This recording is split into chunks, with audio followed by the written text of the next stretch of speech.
दोस्तों, देश ने एक हीरा खो दिया है। देश के पूर्व प्रधानमंत्री डॉक्टर मनमोहन सिंह का गुरुवार की देर रात दिल्ली के एम्स अस्पताल में निधन हो गया। और जैसे ही उनके निधन की खबर देशवासियों में फैली, उसके बाद पूरे देश में एक शोक की लहर फैली हुई है। लेकिन ऐसे मौके पर कुछ लोग हमारे बीच हैं जो आज भी अपनी घटिया राजनीति करने से बाज नहीं आ रहे हैं। इस वीडियो में उन लोगों को मैं जवाब देने की कोशिश करूंगा जो आज के दिन भी डॉक्टर मनमोहन सिंह की आलोचना कर रहे हैं और उनको लेकर सोशल मीडिया पर अनाप शनाप लिखने का काम कर रहे हैं। ये लोग कौन हैं ये नहीं बताऊंगा, लेकिन ये लोग क्या लिख रहे हैं, इनकी मानसिकता क्या है, ये मैं आपको बताऊंगा। और साथ ही इस वीडियो के जरिए मैं उन लोगों को यह भी बताने की कोशिश करूंगा कि आखिर डॉक्टर मनमोहन सिंह कौन थे। नमस्कार, आप देख रहे हैं लोकमत हिंदी। मेरा नाम है सोनू कनौजिया। सबसे पहले मैं उन एक्स यूजर्स के बारे में आपको बताना चाहूंगा जो सोशल मीडिया पर अनाप शनाप लिखने का काम कर रहे हैं।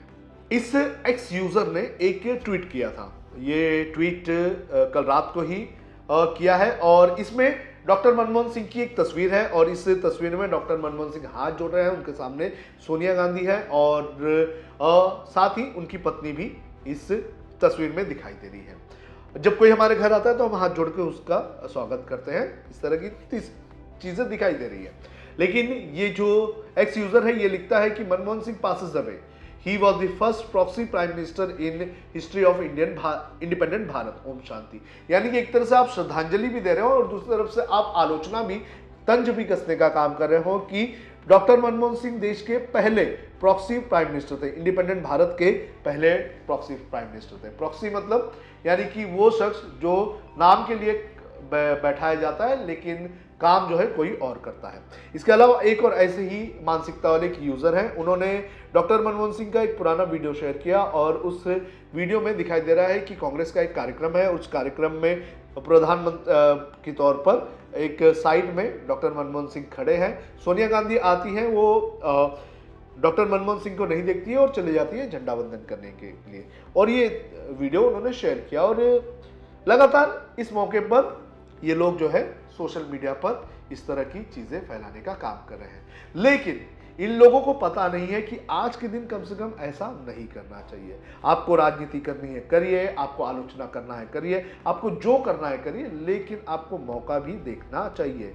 आज इस मौके पर देश के प्रधानमंत्री नरेंद्र मोदी भी जो है वो डॉक्टर मनमोहन सिंह को श्रद्धांजलि दे रहे हैं। आरएसएस जो कि कांग्रेस का सबसे कट्टर विरोधक रहा है, वो डॉक्टर मनमोहन सिंह के कामों की तारीफ कर रहा है और उनकी तुलना जो है वो किसी चीज से नहीं की जाती, ऐसे सब लोग कह रहे हैं। लेकिन कुछ लोग सोशल मीडिया पर गंदगी फैलाने का काम करेंगे। इन दो यूजर्स की मैंने आपको बताया और भी कई सारे यूजर्स मिल जाएंगे। लेकिन इन लोगों को जवाब जो है वो डॉक्टर मनमोहन सिंह का की जो प्रोफाइल है वो ही दे देगी। सबसे पहले मैं आपको बताता हूं कि डॉक्टर मनमोहन सिंह ने अपने कार्यकाल के दौरान क्या दिया, देश को क्या दिया। फाइनेंस मिनिस्टर रहते हुए 1991 से लेकर 96 तक उन्होंने देश की इकोनॉमी को बूस्ट किया। उन्होंने देश की इकोनॉमी जो पूरी तरह से धराशायी हो गई थी, उस इकोनॉमी को बढ़ाने का काम किया। हमारे पास 15 दिन के पैसा हुआ करते थे, लेकिन डॉक्टर मनमोहन सिंह ने उस वक्त जिम्मेदारी ली फाइनेंस मिनिस्टर रहते हुए और देश का जो भारत का बाजार था वो अंतर्राष्ट्रीय मार्केट के लिए खोल दिया। उसके बाद कई सारी कंपनी आई, कई सारी मल्टीनेशनल कंपनीज ने भारत में इन्वेस्ट किया और भारत जो है वहीं से पूरी दुनिया में आगे बढ़ता हुआ चला गया। भारत जिस स्ट्रॉन्ग इकोनॉमी के साथ आज पूरी दुनिया के सामने खड़ा है वो कहीं ना कहीं डॉक्टर मनमोहन सिंह की ही देन है। लेकिन सोशल मीडिया पर अनाप शनाप लिखने का काम किया जा रहा है। इकोनॉमी तो एक अलग चीज हो गई। इकोनॉमी में तो उन्होंने कई सुधार किए, कई चीजों के लिए मार्केट ओपन किया, भारतीय जो मिडिल क्लास है उन्हें ताकत देने का काम किया। लेकिन इसके अलावा लोअर क्लास, गांव वालों, एजुकेशन के सिस्टम में सब जगह उन्होंने बहुत बड़े पैमाने पर योगदान दिया। 2005 में मनरेगा नाम की एक स्कीम आई थी, बहुत अच्छी स्कीम थी। जो गांव में जो लोग थे जिनके पास खाने के लिए पैसे नहीं, जिनके पास काम नहीं, उन लोगों को Mahatma Gandhi national rural employment guarantee act के तहत जो है काम देने का काम किया। लोगों को काम मिलता था, पैसे मिलते थे। इसके बाद 2005 में राइट टू इंफॉर्मेशन एक्ट, आज जो बड़े बड़े जो एक्टिविस्ट बनते हैं वो जो है उनके लिए राइट टू इंफॉर्मेशन एक्ट जो है वो एक वरदान है। उनके लिए क्या, हम सबके लिए एक वरदान है, क्योंकि हम सरकार से सवाल पूछ सकते हैं और सरकार से जवाब ले सकते हैं। आज अगर देख लिया जाए तो कई लोग ये आरोप लगाते हैं कि राइट टू इंफॉर्मेशन एक्ट को कमजोर करने का काम किया जा रहा है, लेकिन 2005 में डॉक्टर मनमोहन सिंह के कार्यकाल में ये एक्ट आई थी। 2005 में न्यूक्लियर एग्रीमेंट यूएस के साथ साइन किया गया था। आपको बता दें कि वो वक्त ऐसा था जब कांग्रेस पार्टी में ही इस सारी चीजों को लेकर मनमोहन सिंह का विरोध हो रहा था, लेकिन डॉक्टर मनमोहन सिंह ने उस वक्त, आपको बता दें कि उस वक्त अपने जो विरोधक थे उनको साथ में लेकर इस एग्रीमेंट को साइन किया। 2006 में फॉरेस्ट एक्ट लाई गई। 2009 में आधार स्कीम, आज जो कहा जाता है ना कि आधार से सबको लिंक करो, आधार जो है वो आपकी एक आइडेंटिटी है, वो 2009 में उनके कार्यकाल में लाया गया। राइट टू एजुकेशन, जो गरीब बच्चे हैं उन्हें एजुकेशन देने की जो राइट है वो 2009 में इनके ही कार्यकाल में आई। 2013 में नेशनल फूड सिक्योरिटी एक्ट, ये भी उनके कार्यकाल में आया। 2013 में लैंड एक्विजिशन एक्ट जो है वो भी डॉक्टर साहब के कार्यकाल में ही लाया गया।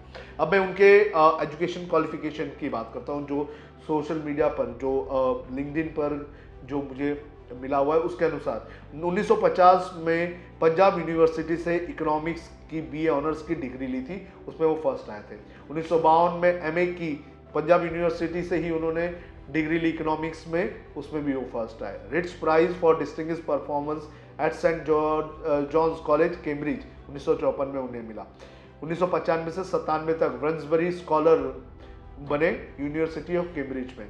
1957 में डी फिल ऑक्सफोर्ड यूनिवर्सिटी से डी लाइट हॉनरिस कॉज़ा से पीएचडी थेसिस ऑन इंडिया से एक्सपोर्ट कॉम्पिटिटिवनेस, इसमें मिला था उन्हें। फिर अभी उनके ऑक्यूपेशन, जो टीचिंग का उनका एक्सपीरियंस था, उसके बारे में मैं आपको बताता हूँ। 1957 से 59 तक प्रोफेसर रहे, सीनियर लेक्चरर रहे इकोनॉमिक्स के।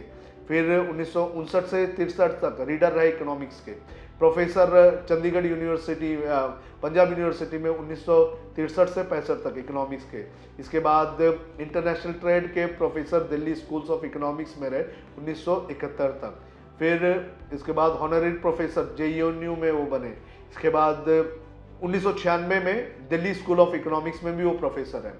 उन्होंने एक बुक लिखी थी, Indian export trends and prospect for self sustain growth, ये ऑक्सफोर्ड यूनिवर्सिटी में पब्लिश हुई थी। इसके बाद उनको क्या क्या प्राइज से सम्मानित किया गया है। Adam Smith prize university of Cambridge 1956, Padma Vibhushan 1987, euro money award finance minister के तौर पर 1993 में, Asia money award finance minister of for Asia 1993 से 1994 तक।